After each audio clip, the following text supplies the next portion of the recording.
coming. I know it's really warm out there, so I appreciate you also. It's not regularly that we have this lovely spell of weather, so thanks for coming in. We're so honoured to be working with the Italian Cultural Institute in Edinburgh today. Thank you so much for your support in delivering this event here today with Professor Enrico Terrinoni and Dr. Rodge Glass. So for those of you who've not visited the archive before, my name is Sorsha. I'm a custodian here, and I worked with Alasdair since 2007, largely on the visual side of his work.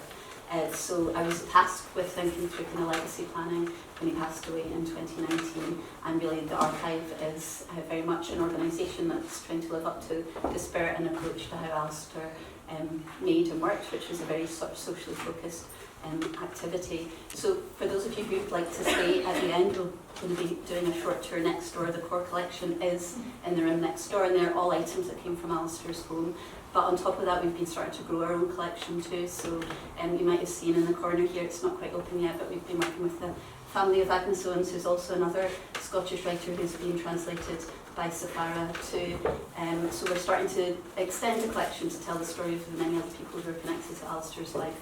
And yeah, if you stay for the tour later today or come back, you can find out more about it as well. Round the corner here, though, also is Alasdair's full library that we've installed as well, so you're going to get a little chance to explore that as well. But a big part of what we do here is around public engagement, education, and creative commissioning. And one of the partners that we've been working with for quite a long time is Rodge at Strathclyde. So we work together on a number of different projects, including the creative commissions. This year we've been working with the writer Sarah Sheridan, who created a wonderful new fictional piece based on some of Gray's lost and existing murals, and then Rodge has been using that as an example for teaching on the main project as part of the MLIT and creative writing at Strathclyde too. So I think it's going to be a really fascinating and interesting conversation. And so just to introduce Rodge, who's then going to introduce Enrico, and then I'll go and leave you them to have a conversation. But Rodge is Alasdair's ex-secretary.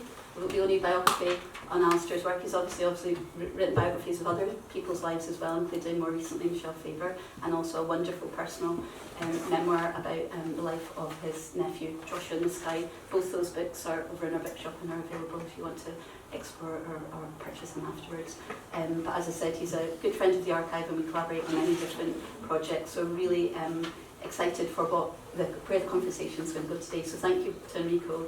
Thank you to Rodge, thank you to the Italian Cultural Institute, and for all of you for coming today. So handing over to Rodge and Enrico.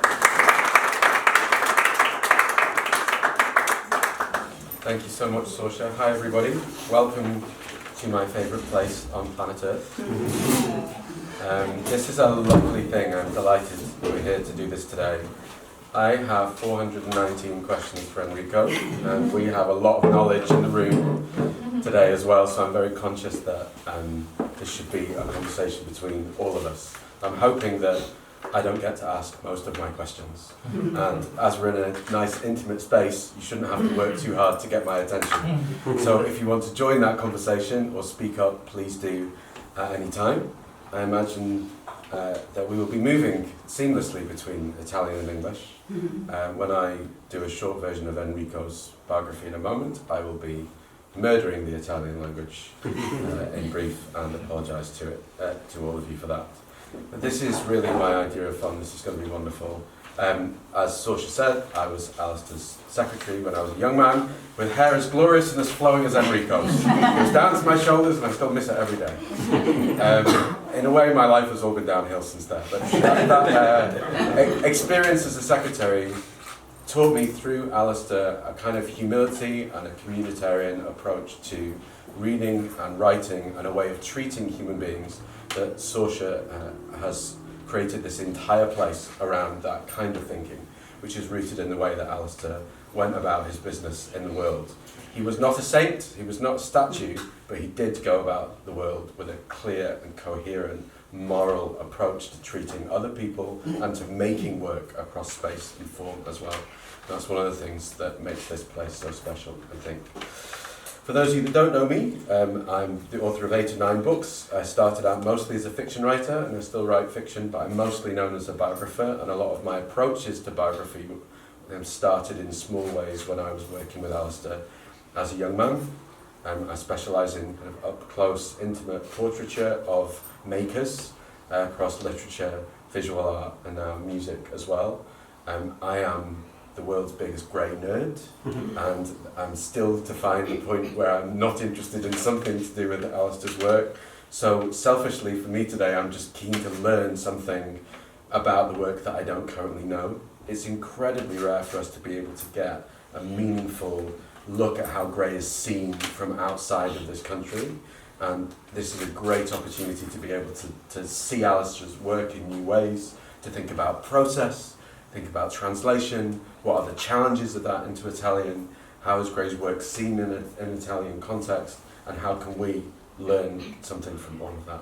So, we're going to get into process, into individual translations, but in a moment we're going to start, I thought it would be nice to start with a short reading in Italian and a short reading in English.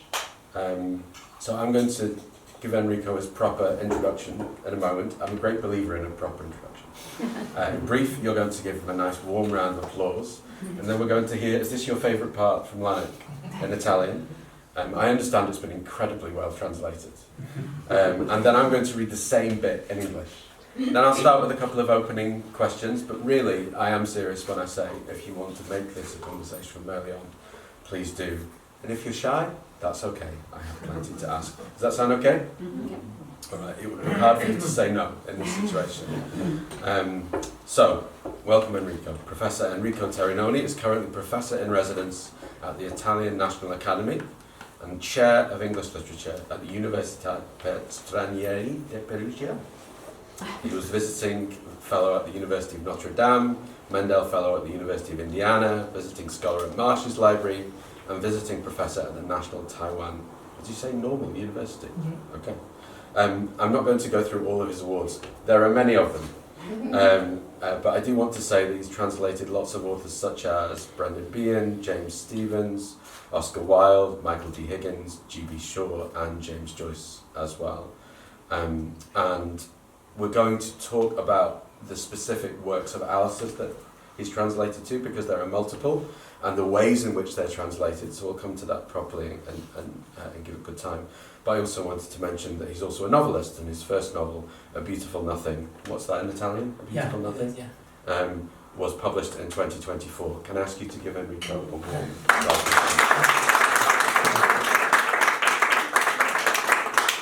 Okay, please read to me in Italian. Now, just bear with me for a sec. Now, this is from chapter 7 of Lanark. I think it's book 1, actually book 3.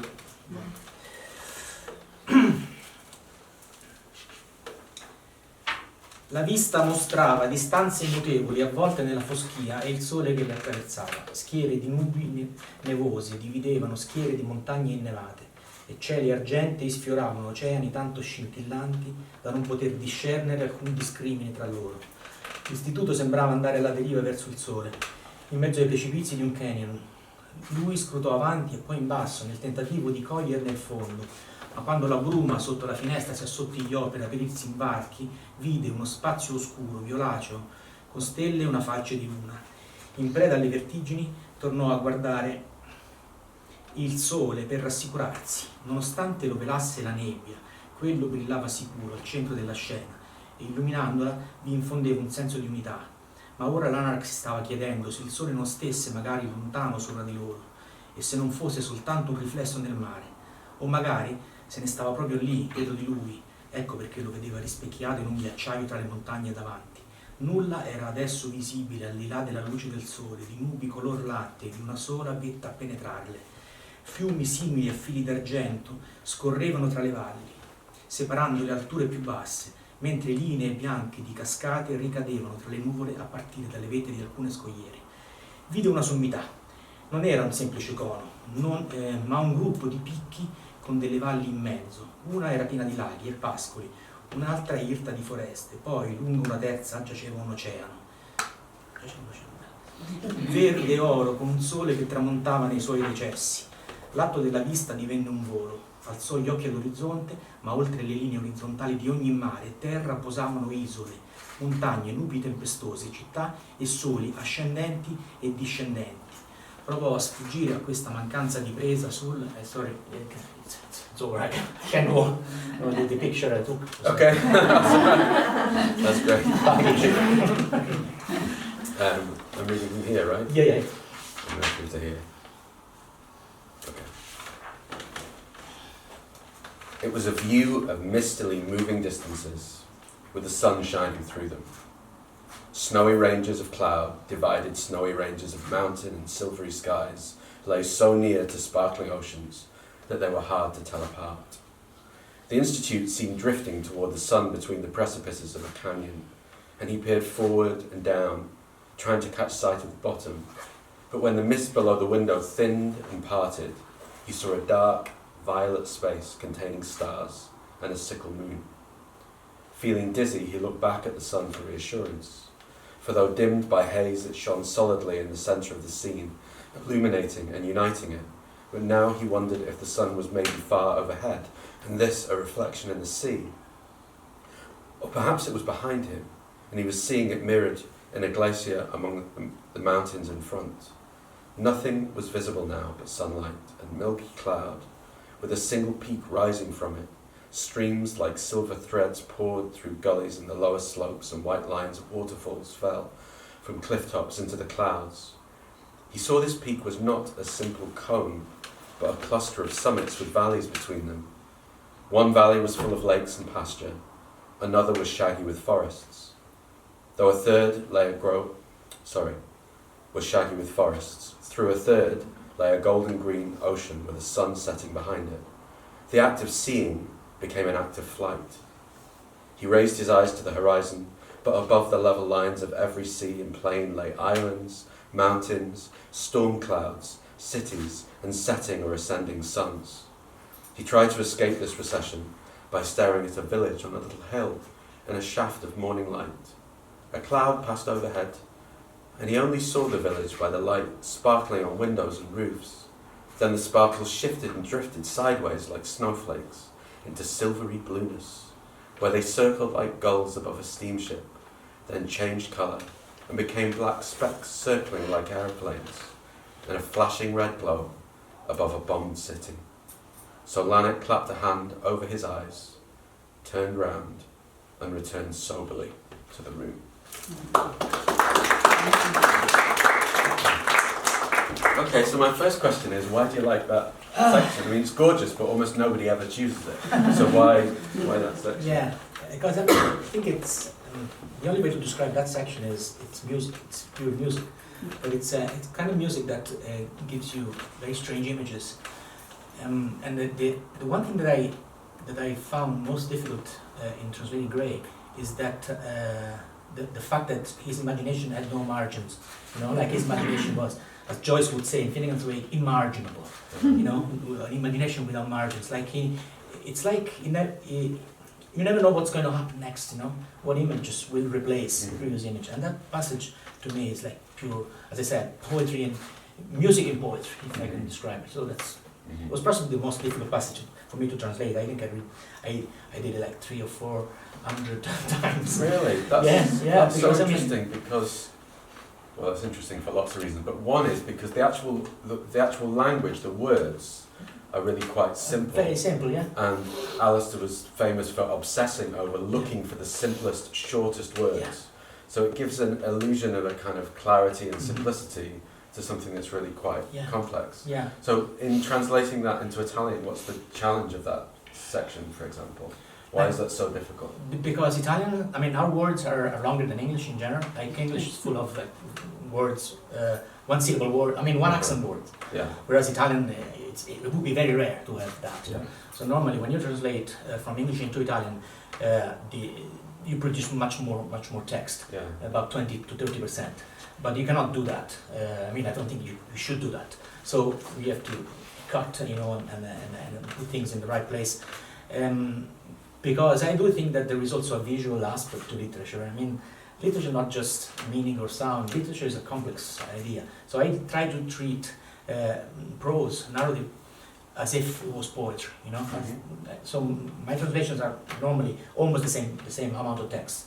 You know, really? So despite the fact that Italian as a language is as standard giving you 20 to 30% more I do my best to words, keep the... You're trying to sculpt away 20 or 30% of the Italian in order to make it fit. Sometimes creating, I mean, you can do that easily, you know, by playing with syntax. Sometimes there are a lot of things that you can take off. Like, you know, I'll give you an example. For instance, when you have headlines in papers, the non-important particles of text are not used, like articles or with syntax. Sometimes you can abbreviate syntax, you know? So you can dispose with all the things that are not necessary. You know? So there are a number of ways to do that. So I think that I learned that by translating poetry. When you translate poetry, you can't really add too much, you know, because you will change everything. You can change the rhythm and the sound. So if you train with poetry and with Joyce, for instance, I'll give you an example. Finnegan's Wake is a book that has a specific number of pages. So all editions in the world have the same number of pages. And when we came out with the translation with parallel text, we had to keep the same amount of lines, you know, and this was very difficult to do. And it's actually the only edition in the world that keeps that balance. If you buy a French edition, it's like 3 times longer, you know. Okay. A victory for Italy over France, then. Yes. Okay. Gosh, that's fascinating. Did you manage it like not just the overall text for Finnegan's Wake, but also page to page? Page to page. Yeah, page to page. Yeah, because that's the way that we quote it. I mean, among scholars, when you quote Finnegan's Wake, we use numbers, like we say 503 line 12, you know, and we know what's there. For instance, I always joke about our predecessor, because I did Finnegan's Wake, the last part of Finnegan's Wake, because there was another translator who died, and he had accomplished 2 books out of 4, and we always joke that he died on page 403. Right, okay. Translation humour, love it. Let's go back a little bit. So you said that you trained in poetry. Did you? So were your first translations of poets before you moved? Unpublished, yes. When I was young, like 3 or 4 years ago. Why are they laughing? It's so rude. Yes, I used to translate poetry, actually songs. I was a fan of the Pogues, and I used to translate all Shane MacGowan's words. And so you have to keep because in theory, when you translate a song, you need to be able to sing it. Yes. You know? Yeah. And that happens, for instance, in Holland, the people who translate Joyce also translate Bob Dylan, and they have a band and they play Bob Dylan in Dutch. Okay. So, and they actually respect every line, you know? Yeah, so when I was a young kid, I used to do that. And then, I started with narrative. Then I did. Okay. I did translate some poetry afterwards, yeah. And when did you first come across Alasdair Gray's work? Yeah, I kind of expected this question, so I was trying to think yesterday. I know that I read Lanark in Dublin when I was doing my PhD, but then I was trying to realize how did I get to Lanark? The thing is, I don't know, do you know this writer called MacLean Wilson? He's from Belfast. It's not too famous, but he wrote a book called Eureka Street. When this book was published in Italian, it was a big hit. It sold like millions of copies. And so I got interested in MacLean Wilson, and it was the early days of the internet. So I remember looking for a picture online, and I found MacLean Wilson hugging this guy, strange-looking guy, and it's like MacLean Wilson with Alasdair Gray, you know. So I was always interested in the idea that if you have a friend, I mean, they had pints. I think Gray had whiskey. Pints in front of them. Like MacLean Wilson had 2 pints and Gray had whiskey, I think. So I realized that in order to, if you have a friend, if you're a good person, your friend will be. So I was kind of interested in Alasdair Gray after that. When I went to Dublin, I saw the book, in the library, and I took it down and I read it, and I fell in love. And I forgot about Gray. Then 20 years later, 15 years later, possibly, this publisher just wrote to me an email saying, "Do you want to translate Lanark?" And I said, "Are you joking? Is this a joke?" Actually, very unlikely, because she was translating the same book at the same time, but unfortunately. So yes, I said yes, I will, yes. So what year was that when you were first approached? Can you remember? I read Lanark probably in 1999. It was the first year of my PhD in Dublin, and I got asked to translate it in 2015. And I read the other book by MacLean Wilson in 1995, so I discovered Gray in 1995. And for 4 years, I just forgot about this. I remember that the name, I mean, the way that they spelled Alasdair kind of caught my imagination, because I know another spelling. I mean, probably his name is spelled differently, right? Is Alasdair? You're also with I'm the the same, no, I'm the Yeah. same. With the D? also. Yeah. Yeah. Because I always saw it That's with rare. the T in a different way. It's a Scottish Highland Yeah, spelling. yeah. Yeah. So that's the thing that's tricky. Okay. But you didn't read any Gray between Lanark in Dublin and then all those years later? No. Wow. Okay. It's important we get things right. This has been recorded for the archive. We're now in the archive. You are the archive. Right, so let's get the details right where we possibly can. I was going to ask about what the process... That's not gin. No, it's not. No, it's not gin. Hold on. Let me just check. No.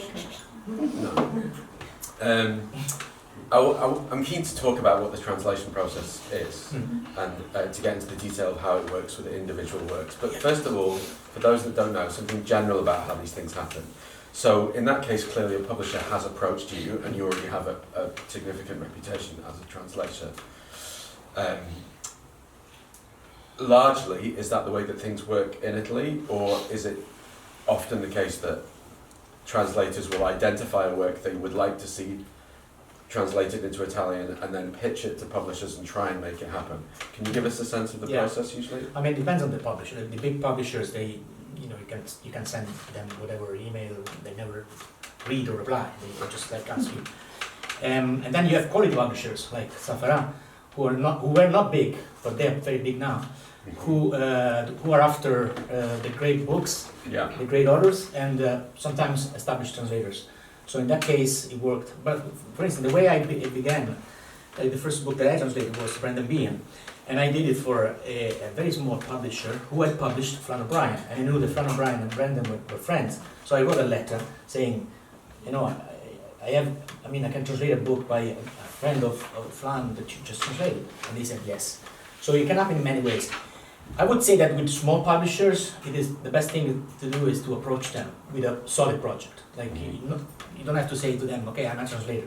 You have to say to them, I am an expert of this book, and this book is actually valid. So if you have a good proposal, they will listen to you. Okay. And then so it's after not that, just about your language skills or your reputation, it's about your knowledge of this particular individual. It is like she was saying before, if you want to translate Gray, you need to know Glasgow, you need to know Scotland. I mean, you can't do that otherwise. I mean, when I did translated Ulysses, I translated Ulysses after living there for 10 years, and that it's not even that it helps, it's crucial, it is crucial because you're gonna miss a lot of things with great authors.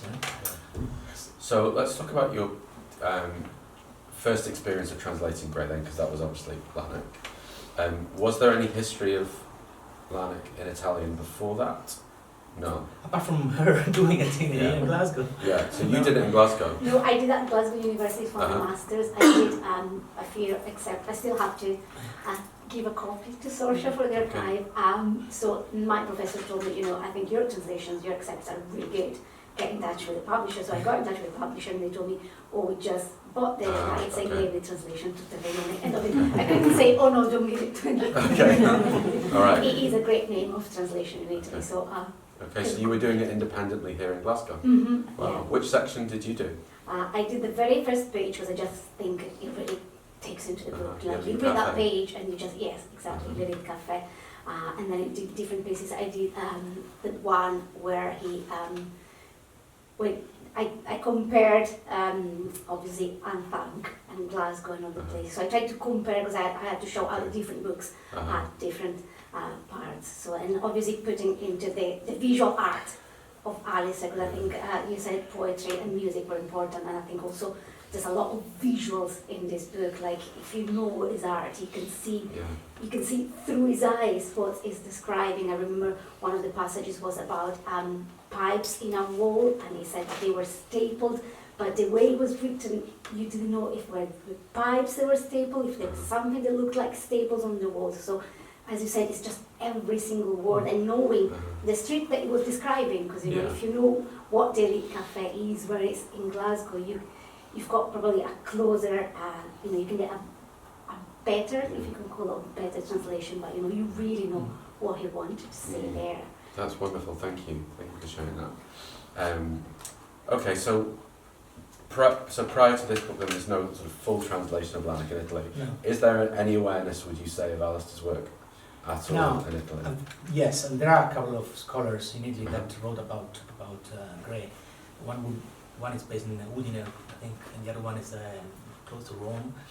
And then there's another thing that actually worked its way through the imagination of readers, because Anthony Burgess was very fond of Gray. Yeah. And Anthony Burgess lived in Italy for many years, so Yeah, he had described. yeah. I think he had described Lanark as the great Scottish masterpiece after Walter Scott or something like that. Yeah, Alasdair did very well after that one quotation. Yeah. he did. And then Burgess included Lanark in his best 100 books Right, since yeah. the Second World War. And you know what, like Yeah. Anthony Burgess's articles published in England then Uh-huh. were also published in Italian papers, Right. in translation. You know? So I think this is probably one of the first time that. Okay. Yeah, because he would Right. he would just retranslate them, or his Yeah. wife would translate them Yeah. and send them to Repubblica or Corriere. So Okay. there was a mention, an important mention of. So there were the about in the 90s. Interesting. Oh, So, yeah. 80s, 90s, 90s. no, remember. Yeah. So initially the quote was in the 80s, but then he returned to his book about the best books since the Second Yeah, World okay. War in the 90s.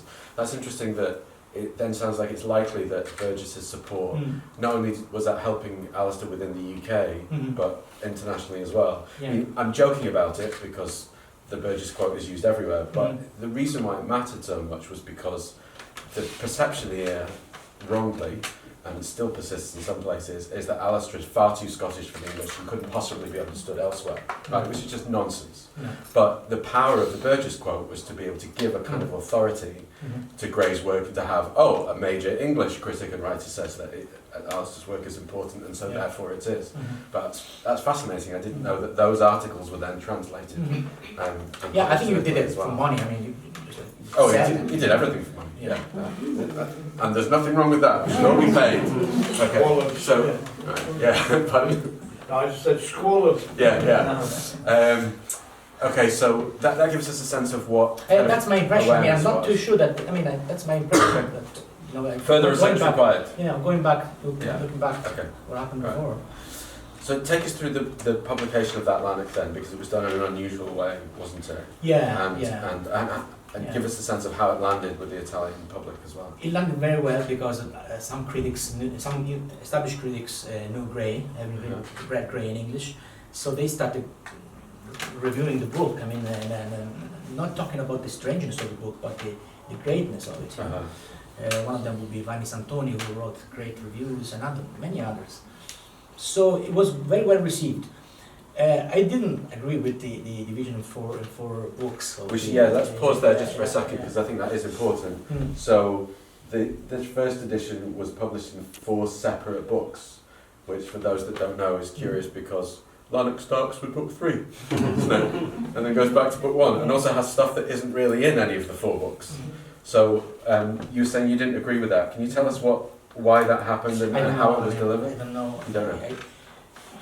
I guess they had their own reasons for doing that. Possibly because Gray wasn't that famous. Okay. Maybe it was perceived as a risk. I don't know. Does it make more money that way? I wouldn't say so. It's just like probably. I mean, also this way of doing it would create a bit of suspense. You know, like if the first book went very well, then you would wait for the second to. Okay. It's a bit like the TV series. You know, like you always want to. Like a serial. Yeah. But did That they might be publish the idea, but I never asked them. Just at the beginning, said why do that?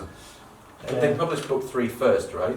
Okay, Mm-hmm. so it was at least in order for the way that the novel was. But it's also very defamiliarizing, so it creates a case for the press, you know. Yeah. And the press would say, okay, now next book will be book 1. And people would wait for it, you know. Okay. So it went very, very well, and it sold a lot. God, that's so interesting. Right. So even though you didn't approve of it. No, it's not that I approved. No. I didn't have any say. Yeah. Like I worked 1 year on book 3, 1 year on book 1, 1 year on book 2, 1 year on book 4. And sometimes with translation, you always go back to what you did 100 pages before, because you realize stuff, you know. So it's very risky. You know, sometimes it's actually very risky because you might realize things afterwards and you cannot change the other one because it's already been published, you know. So, but I mean, we try to, in many ways, like reading it, in many people, I mean, we're not the only one reading it, actually. The publisher, she knows very well, she knew very well Lanark, you know, so she was able to, adjust everything. But yeah, it was a bit strange to work on Lanark that way. And also, like, basically what happens with translations is that you always repent. I mean, you always want to do things You always different. repent. Yeah. You want to do things differently. You want to change your own decisions. Okay, so here's a granular question. So once you've done the first book, which is of course book 3, and you've made certain decisions about how to represent the language in context, did you then feel as a translator that you were bound by some of those initial decisions, even if you then wanted to change things later on? Yeah. Okay. Yeah.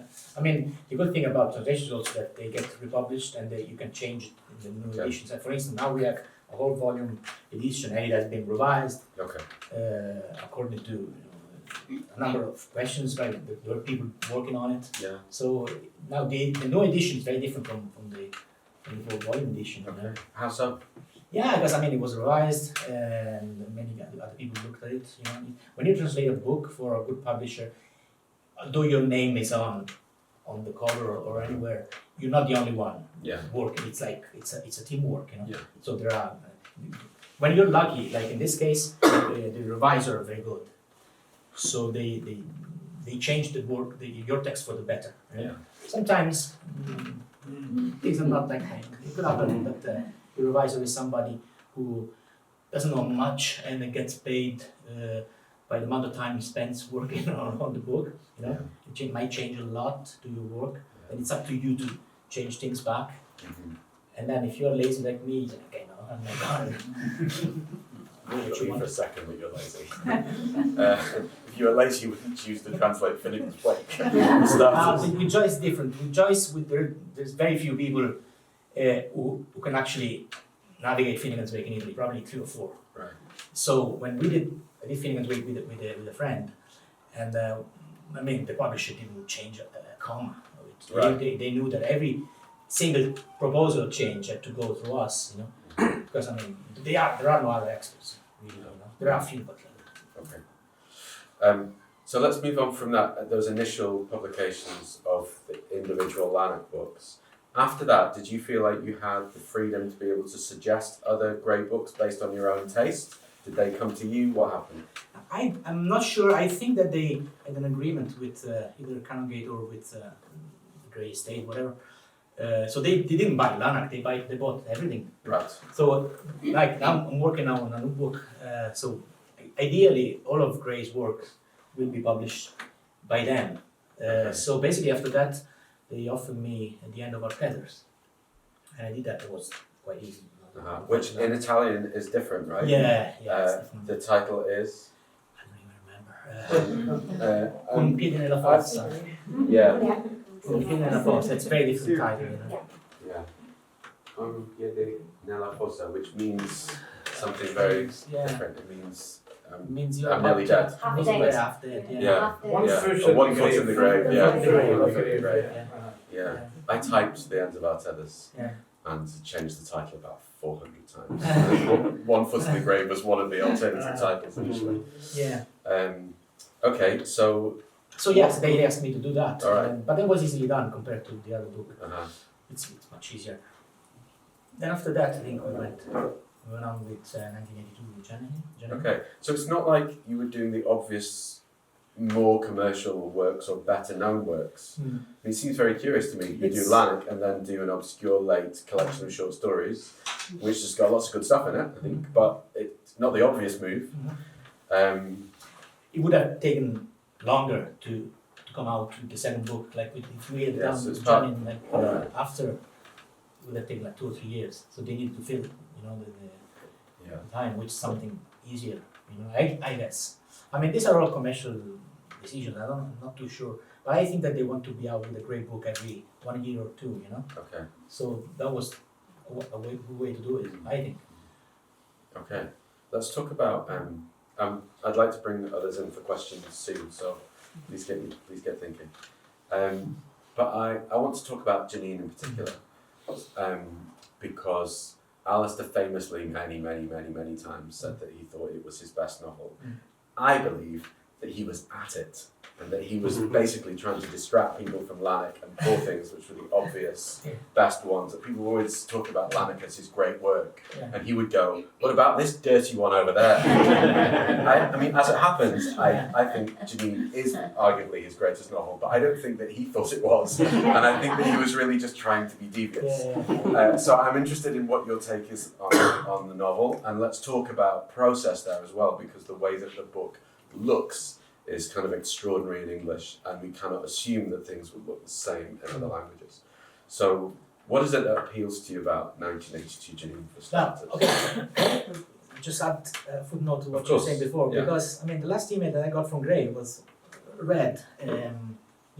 By the way, Janine is my favorite book, and I had just announced him that I was going to start with the book after finishing next week. So he said, basically what he said was, okay, so Janine will be a piece of cake for you. And by the way, it's my favorite book. So why say it to, privately to somebody who's already working on it? But he did it hundreds of times. Okay, so and he had to confirm. Yeah, when I was his secretary, he would often say that, but he would sometimes be giggling, or, and I'm not suggesting, I don't know, I'm not trying to say, I know better, and I know exactly what he thought, but I just know there was always a little bit of deviousness in there. Yeah. But also, there was, he had some real tiredness, I think, at times with the idea that Lanark was the great work up there, and he produced this vast amount of work that had huge value that often got disappeared. It's slightly different now, perhaps, with the success of Poor Things, and that it's maybe not quite as obvious what the main work is. But over the over large periods of the 90s and 80s, when he was publishing furiously things that were converted from plays, books of short stories, short novellas, all kinds of different pieces of work, the poetry as well, the non-fiction, and almost all of it was just perceived as being a footnote by comparison to Lanark. You would never get an article in Scotland, for example, that would say anything but the Lanark author, and they would they put the two together. So I'm not, for the record, I'm not saying that 1982 Janine wasn't his favourite book, but I definitely think it was at least in part a reaction to how dominant Lanark perhaps was seen. But why don't we get into what is worthwhile about Janine? What do you think it is that makes it? I'd say that it sounds as a confession, really.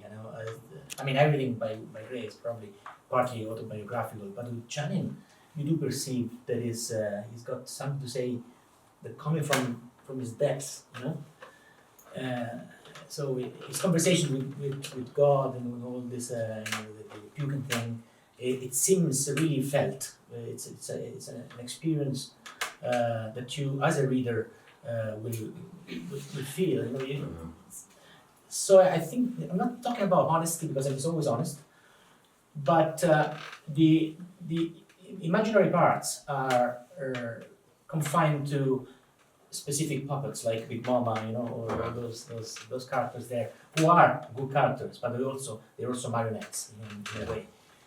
Whereas the actual protagonist, I never met Gray, but I would think it probably is. It's probably him in many ways, many more ways than Lanark or Duncan would be. I think possibly because he's older, so there's no great age gap between the Gray writer and the protagonist. So anyway, I just felt that this is brutally autobiographical. That's so interesting. Because there are in certain ways that it is clearly, and there's evidence for it in his diaries in the National Library of Scotland, for example. Right. And Janine is one of two works that he wrote incredibly quickly. Right. Two books he wrote incredibly quickly in his lifetime.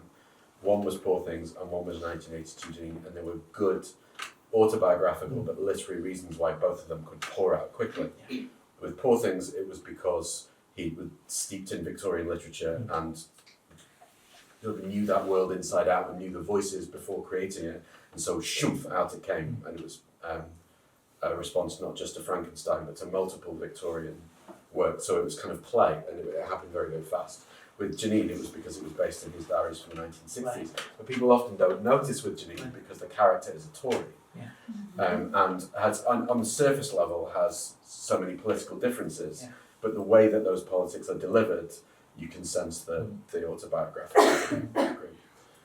How on earth do you deal with a novel like Janine on the page? For those that don't know, it includes a mental breakdown section where things are upside down and inside out and in all kinds of directions. Yeah, I think that the Italian edition reproduces exactly the same graphics of the English edition. So I don't know how they did it. I mean, the way I translated it is like, I'm saying the column left upside down, the column right upside down, but my text was just like typed in words. So they basically what they did, they reproduced all these images. I don't know how they did it. Like you see, in that case, it was crucially important to keep the shortness of it. You know? You couldn't really create a longer text because otherwise the graphic wouldn't be able to reproduce the images. So because he was doing it page to page, wasn't he? So excuse me. So you don't have it here, like to show the 1982 Janine. maybe Yeah. somewhere? So whilst Sorcerer's getting that, so if you haven't read 1982 Janine, you might not know, but as in so many of Alasdair's books, he was conceiving of them page to page, and as typesetter and designer page to page, as well as the author of the text. So where there are multiple columns in the work, it's intentional that those columns are in conversation with the other things that are on the page. So if you are reproducing that, then that becomes essential. Although in lots of translations, they haven't done it necessarily the same way. They also have ignored out Gray's illustrations or other aesthetic. Stuff like this. And then there's even more after, you know. There are some of the pages that are like this. You see? So this is upside down. And then this follows from here, you know, it goes over here. So at least 5 different pages in the same page, yeah? Like this. It's graphically beautiful. It's like, you know, Chinese characters, ideograms, you know? So you need to do something, you know, you can't avoid reproducing it. And luckily enough, they were able to do it in Italian. I mean, I did my best to keep the shortness of it, because otherwise you wouldn't be able to create that kind of thing, you know? Yeah, it's just astonishing. So, fair play to the publisher. Is this kind of thing seen in the works of other writers that you've seen translated into Italy? I would be really curious to know. Yeah, I would say that if you look at some of the poems by Mendel Fellow, you would find something like that. I mean, not that this crazy graphics, but or even Emilio Villa saying, you know, with poetry you do have that. You have some attempt to create a form rather than just like a blend of music and meaning. But it is a poetical device mainly. So to see it in place in a book of prose, that's astonishing. You know, that's why people like Gray also. I mean, when Janine was out in Italy, it was even more enthusiastically acclaimed than Lamarck. By the same in people. Italy? Yes. That's really interesting. Yeah. It came out in July, which is a good month for crime books. Right. Okay. And yes. What year was this, by the way? What year did you come out? You know? I don't know, probably 2020, Okay. 2021, I think. Right. And Well, very it sold recent. out very, very quick.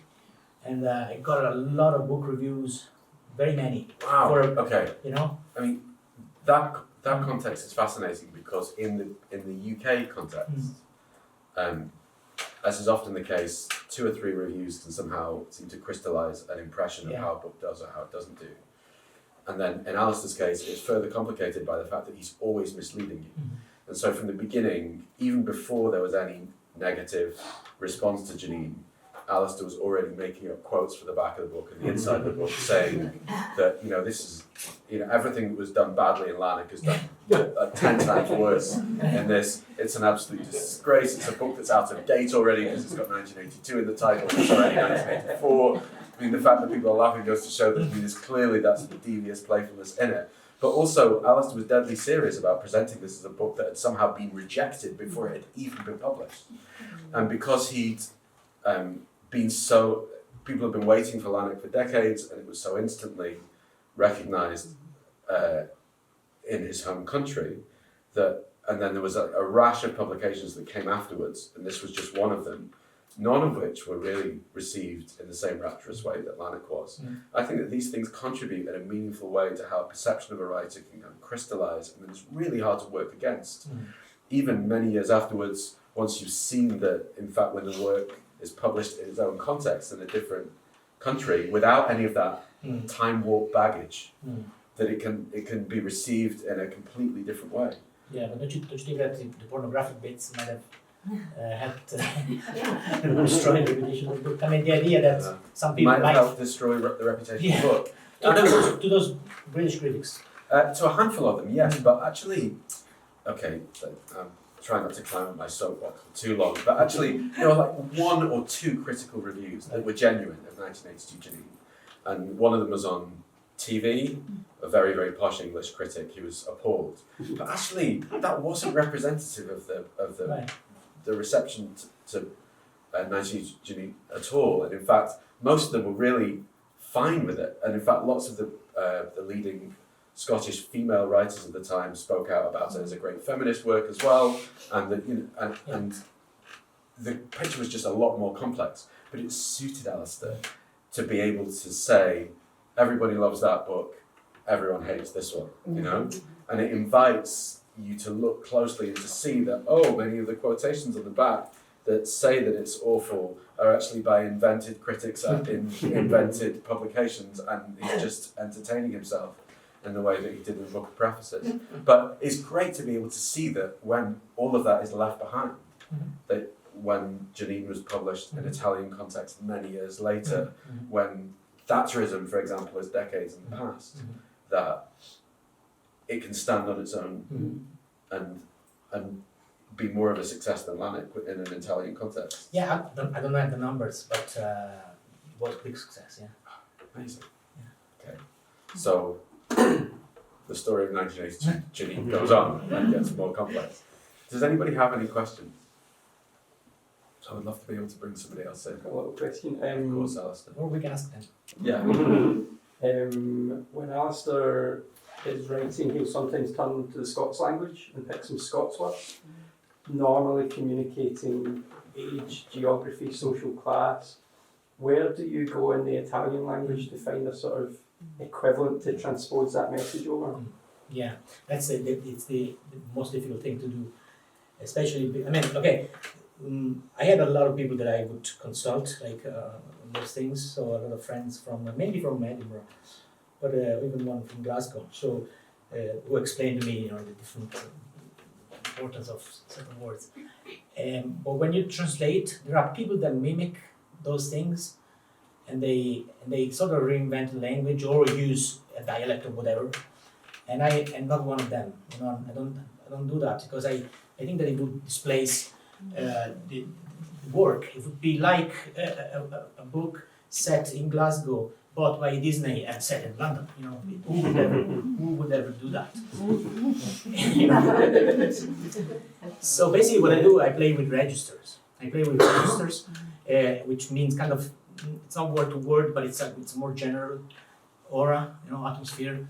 So with registers, you can lower it easily, or ennoble it if you want. So yeah, that would be mainly my methodology, rather than picking words that would sound un-Italian, to the public, Like for instance, I'll give you an example. Like you all know The Simpsons. There is the gardener, Willie, who's Scottish. And yes, Tito. It's Scottish. Yeah. Anyway, so the Italian version has it Sardinian, like it becomes Sardinian. So they do that. But why does it function? Why does it work? It works because you have a person dressed in kilt speaking Sardinian, and it's a funny guy. So when you do that for comical purposes, it works. When you do it without comical purposes, it destroys the feeling of the book. That's my take. That's a great example. Can I say, I agree that I translated from Italian into English, and you've got an enormous problem with dialect, especially Sicilian, which I translated very much. And I also translate into standard English. I mean, there's no point in having Scots words.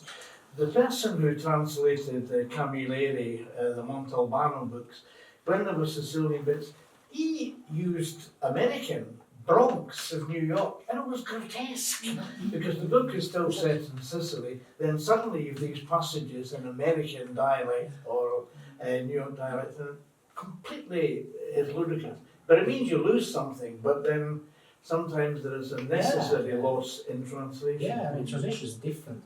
Translation is an echo of the original. It's not the original.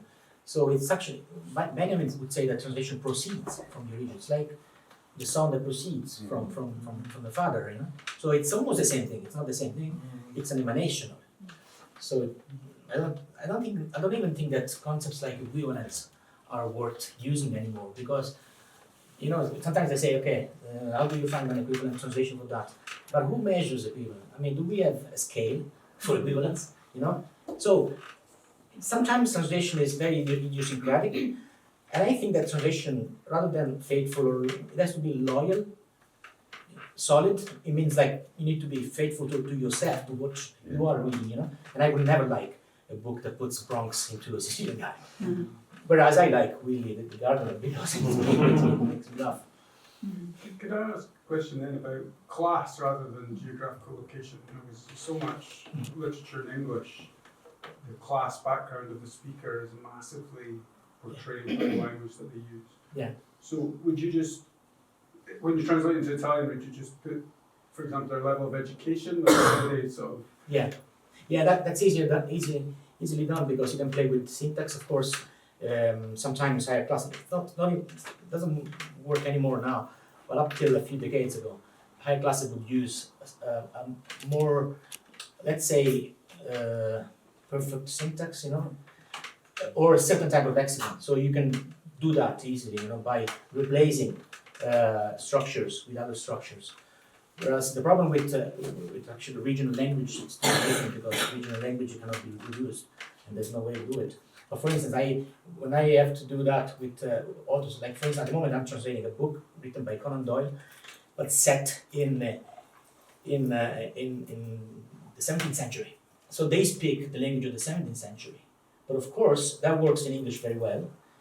I could never do that. I could never use the language of 17th century Italian. But what can I do? What I can do is really to give you an impression of somebody that speaks an old language, you know, like my grandfather, you know. So sometimes with time it's easier than with space.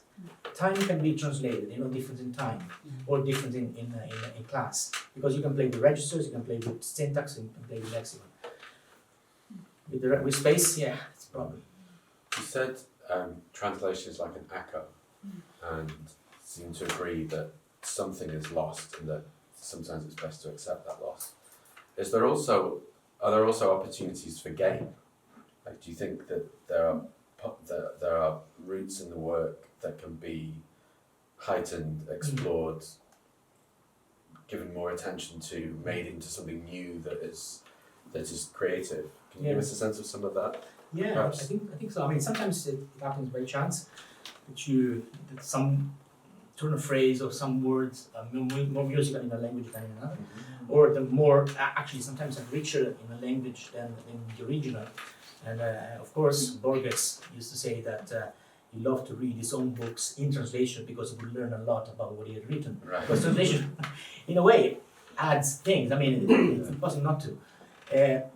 Where sometimes translators refrain from doing that, you know? Yeah. My take is, translation means change. When you translate something, you're changing everything that is visible, audible, tangible. You know, you change words, you change syllables, you change letters. So you change everything that is visible. Something remains, but what remains is the invisible. So that What remains is the invisible. yeah. Okay. Whereas what changes is the visible. So basically, when you change everything, you got two options: either change for the better or for the worse. Who would change for the worse? You know, sometimes translators feel that they are the Cinderellas of the you know. Sometimes translation is called Cinderella art, and people that do that forget that Cinderella is the protagonist of the story. So the translation is really it's communication. It's the way that a book that was originally confined to a certain space becomes bigger because it is echoed in other spaces. So translation enriches the aura, the original aura of the book. That doesn't mean that you have to do things better, but sometimes it happens. For instance, Finnegan's Wake. Sorry about talking about Joyce, but yeah. I don't think you need to apologise. Yeah. No, but it's easier because with Joyce, when you translate an invented word, you have to invent another word. So you just have to invent. So for instance, there's this grey word that he uses on page 404. Why can't you be specific? Come on. And the word is. What about the line? What line is it on? Just a word. It's a word that. The word is shadow, but it's spelled this way: S-H-A-D-D-O. Shadow. Shadow. And it rhymes in the passage. It rhymes with lado, which is lad and lado, like decon is deco, Yeah. that kind of thing. But shadow is also the shadow, of course. It's a reference to Giordano Bruno's idea of shadow. Bruno thought that we are all shadows. That there's no real confine, no border between people. Like with shadow, you do see things that change a bit in terms of the shape because of the light that projects onto them. And it's also a reference to El Shaddai, which in Greek, in Jewish means God. So you get the mortals, shadow, the shadow and God. What do you do with that? You have to invent a word. We invented a word that is omnipotente. Omnipotente sounds nice, and it has ombra, which is shadow. It has hombre, Spanish for man, and it has omnipotente, which is omnipotent. Now, shadow is like shadow, omnipotente. You change everything. You try to keep something, but you're changing the shape. You're actually expanding it. But it sounds okay. It's a good word. It's a good invented word. It's not cacophonic. It has a nice sound. So that, to give you an idea, that you don't have to refrain from doing things. Translation is not an act of creation, but it's not original. It's just like it's a recreation, also in terms of enjoying yourself doing it. Yeah, I can see that pleasure in talking to you. That's wonderful to hear. I wondered if that's a good point to talk about Dante in relation to Alasdair, which obviously it's not a translation, it's an interpretation. And I know earlier when we took you next door, Enrico, and you were looking at Alasdair's copies of Dante that have pulled in from the library next door that are heavily annotated. Could you talk a little bit about that and his interpretation of that? It fits what we were saying, because if I'm not wrong, you would call it also popularization, right? So he said, I'm creating a popularization of Dante. So for instance... popularization? Yeah. Because to translate means to communicate, and to communicate you need to communicate to somebody else, And with Dante you have so many layers. You got theological layer, the actual plot, there's a plot there. Then you have the prosody of it, the rhyming scheme, the numerology, and the number 3 that comes all the time. So you have many layers. He decided to focus on one layer, understandability, if I can invent the word. People have to understand. People have to get close to the mystery of Dante. And then if they get close to the mystery of Dante, they can go to the proper translations or to the original. It's like, I think it's an educational way. It's an educational wish that he had doing that. He reads very well, a lot of plain words. Sometimes some simplification in terms of concepts, like like the parties in 14th century Florence are translated into the Whigs and Tories, stuff like that. But people will like it. In fact, I have colleagues that use it in university, just as a springboard for students to like and love Dante. Okay, so like a doorway into other versions of Dante. That's interesting. Of course you can. I discussed this translation of Dante with I do not know Alasdair very well, but I discussed it with him. I made a couple of suggestions. He ignored every one of them. He took none of them. The only thing I wanted him to take is that all 3 of the parts end up in a Charlie one stelle, which means stars. And he was interested in that, but then didn't do it. Oh, sorry. I might explode. Yes, he described it as being English. I did a review for the Times later, so I said it really was much more Scottish. So he was also being a critic in that. So some bits, for example, the passage to do with St. Francis, he thought that was a bit boring. Yeah. So he reduced it quite substantially. Whereas there's another couple of lines which is really a reference to the Battle of Bannockburn, the fundamental battle. And it's just the slightest. Dante didn't approve of it. Dante couldn't see which is very, very strange for somebody who was such a Florentine patriot, but that's another one. He didn't approve. Alasdair expanded those couple of lines, you know, so it's not a translation any longer, it's a rewriting. Now, and I mean, he didn't speak Italian, so he was using, not just, I mean, he had a variety of translations which he was using. Ethically, I don't approve of that, as a matter of fact, but, you know, who am I to Hot take. criticise? Yeah, he went ahead. I think you're very well qualified to criticise. Well, as I said, he had 5 or 6, he was in bed at the end. We had a common friend, Brendan Behan, and he had this range of translations, so he was picking out bits and pieces and then going at it. Sure. Yeah, of course, but you would admit that it's not a translation, it's just like, it's a different thing. But I think he had Blake in mind, you know? Blake tried to... I would love to hear more about this. No, I'm sorry to interrupt, but just for those that don't know, because Blake was obviously an incredibly important figure to Gray in general, but for this specific work, there's something relevant here as well. So can you explain? Yeah, I mean, those Blake was commissioned illustrations for the comedy. I think, how many did he accomplish? Like 110 something.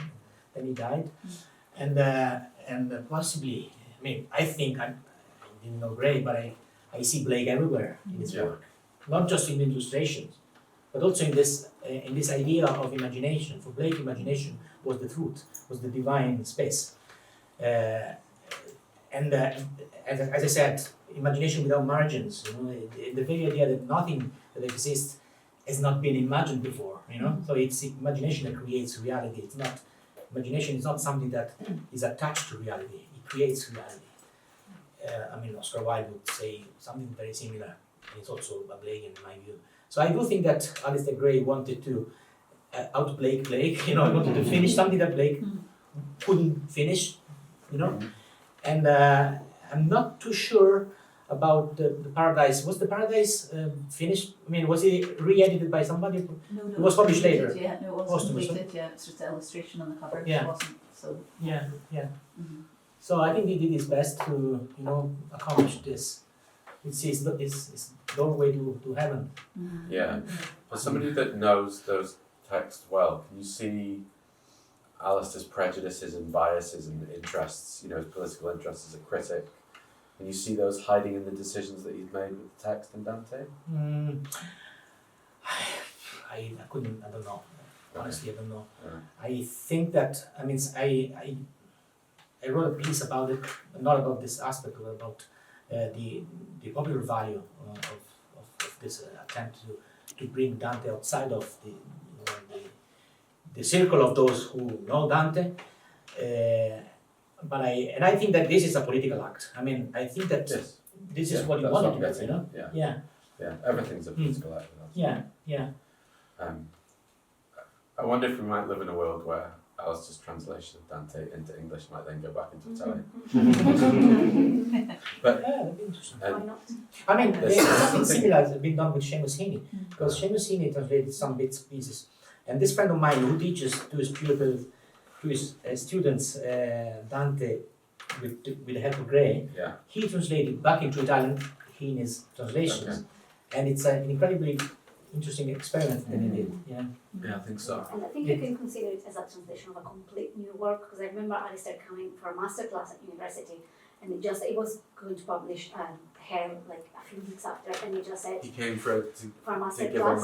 A masterclass at the University of Glasgow. Yeah, and he just said, while he was this working is not a translation. He was very adamant that this is not, I mean, not here. Because I didn't know he was talking to people who wanted to become translators. He was saying, no, this is not a translation, this is my work based on other translations of Dante's Divina Commedia. So he said it, you know, it's not a translation, but it's definitely his take on the Divine Comedy, what it could still use, as I say, to make it popular and to make it more accessible probably for a lot of readers. Because if you think of maybe an English standard reader, just grabbing the huge Inferno or Purgatory would be fun to imagine. Even for us Italians, we studied in school because someone has to guide us through every line of the Divine Comedy. As Alasdair wrote this poem, 1st of March 1990, once Lanark was being taught in schools, saying, does every free work leave a chain? I love the idea that you've got to learn it in a way now, whether you want it or not. Here's this massive book, there you are, it's hard work, you need to understand it. I'd be curious to know whether he understood it, what he'd done with Dante, as something that was like determinedly, educationally simple. Like that he was trying to do something specific with that work, or whether, and here is my own bias and prejudice and based on what I've seen in other works, that I just think that was his instinct always anyway. Like, in fact, there were 3 instincts at work at the same time. Let's see if I can get all 3 of these. One of them is to always look for the smallest and the simplest and the most clearly understandable word, most transparent, simple language. Complexity of ideas, simplicity of language. The second one is to put all of his own political beliefs and biases and prejudices into the decision making. And then the third one is the creative response, which is to almost every new work that he made was rooted in some meaningful way and something that already existed in another nation or culture or place. And some of those were tangential, and some of them were multiple, and some of them were very clearly and more concentratedly rooted in the way that this was in Dante. Can I add that he had acquired a deep knowledge of medieval philosophy and theology?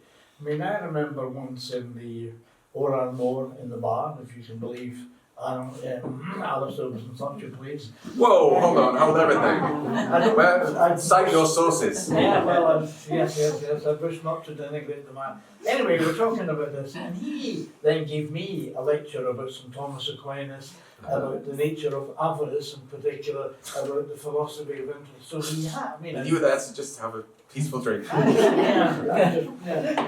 trying to be well human on actually. Well, that's how most of us engaged with him all the time. To be fair, but I mean, he knew what he was talking about. Yes, He was not simply dealing with the surface of the Divine Comedy. He had immersed himself in the thinking of Dante and St. Thomas Aquinas above all. He knew that.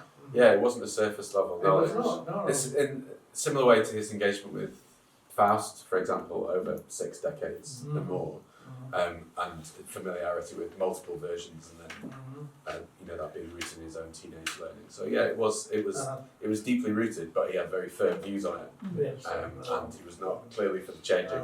I'd love to know what it was that you suggested. We're having this a similar conversation with Willie Maley recently for doing a biography here.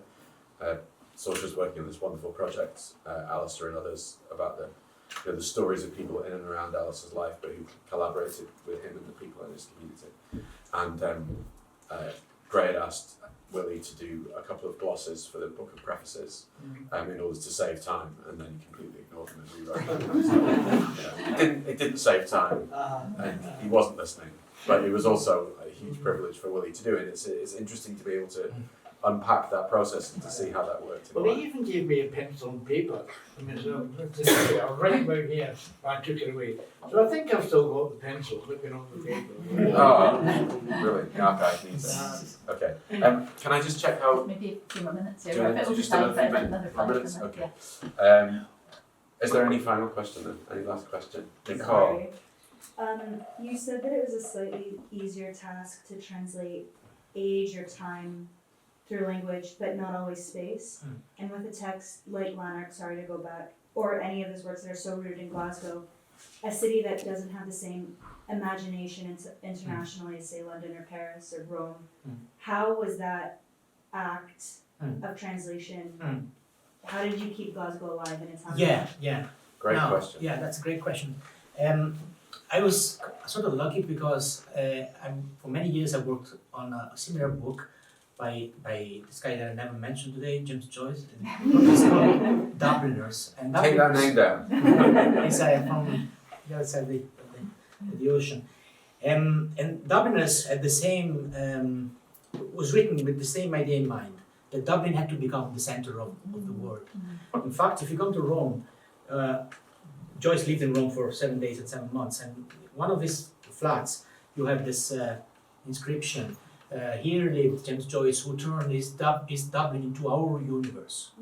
And I think that's a very good piece of criticism, because that's what Joyce did. I mean, back in 1914, when the book was out, nobody virtually would know even where Dublin was. I mean, if what Ireland would be, Dublin was the province of, the British Empire, one of the least known provinces of the British Empire.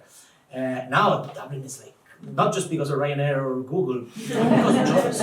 Joyce made, and there's a passage in Lanark where he explains this. I mean, the idea that nobody imagined Glasgow, as Dante imagined Florence. That's a great passage there. So it was easy done because you don't have to overstate you realize that Glasgow is becoming your universe by reading Gray. It's just natural, very much like Joyce's Dublin becomes our universe. So I didn't have to do much. The only problem for me was the place names. Having been to Glasgow only 3 times, I didn't have the visual, the visual of the city, the topography of the city, which is so important for Gray. He is a writer of maps. I mean, his books are really maps of the city. So when I was working on Joyce, I knew Dublin, very well. So I went to all the pubs in Dublin. I mean, really. What did that have to do with the work? I'll tell you something. I mean, the pub in Ireland is the only place where it doesn't rain. So it's really safe to stay indoors. Where I didn't have the same experience with Glasgow, so I had to ask other people. So I had to ask people. As I said, most of my friends are in Edinburgh, who would say, "Don't go to Glasgow." But I had also friends from the north of Ireland who would come here to see the Celtics. And they crammed to the Monty Malone's pub and stuff like that. So I needed help for that, But, what did you say there? His books are maps of the city. Is that your line? Yeah. Okay. Let's make sure we get that record. That's great. It's a great line. It's true. It's true. But Alasdair also wrote about maps, making maps when he was small and all that as well. But you're very quotable. We've gone over time, but happily we've gone over time, so I should wrap up. Thank you hugely, Enrico, for your generosity.